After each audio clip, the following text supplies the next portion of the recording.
Hello, ladies and gentlemen.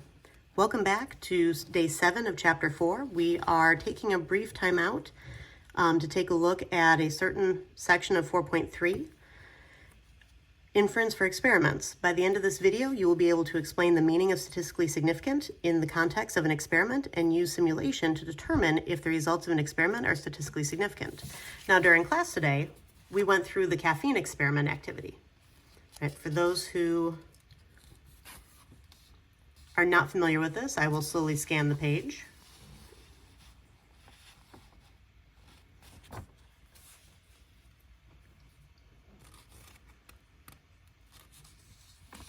And we're going to be focusing on putting it all together. Definitely read through pages 300 to 303. You'll find it enlightening, but these are kind of the Cliff Notes version. So when deciding whether the evidence gathered in the caffeine experiment and in the distracted driving activity was convincing, we didn't just look at the difference in means or the difference in proportions that occurred in our original experiment. We simulated what those differences would be if the random assignment to treatments was redone repeatedly while assuming that the treatments had no effect on the response variable.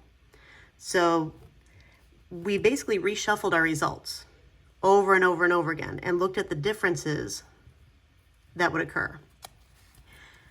All right, so we then use the distribution of simulated differences in means or percents, respectively, to quantify how unusual our original results or more extreme were. How likely is it for us to get that particular combination of results if this were just due to random assignment?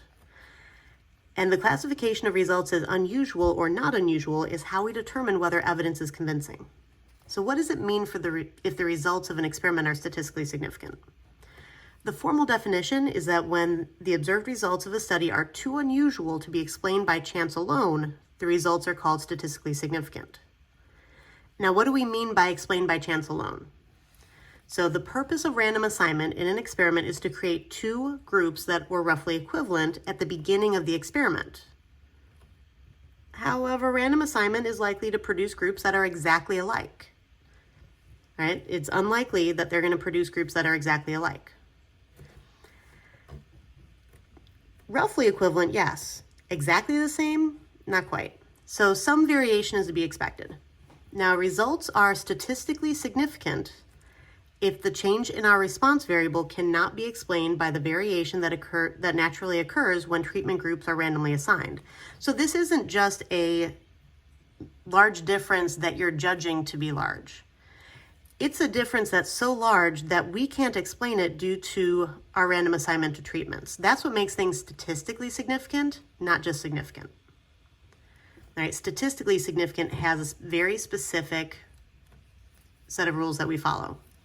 Now, what is the boundary that separates convincing evidence that is statistically significant, from the rest?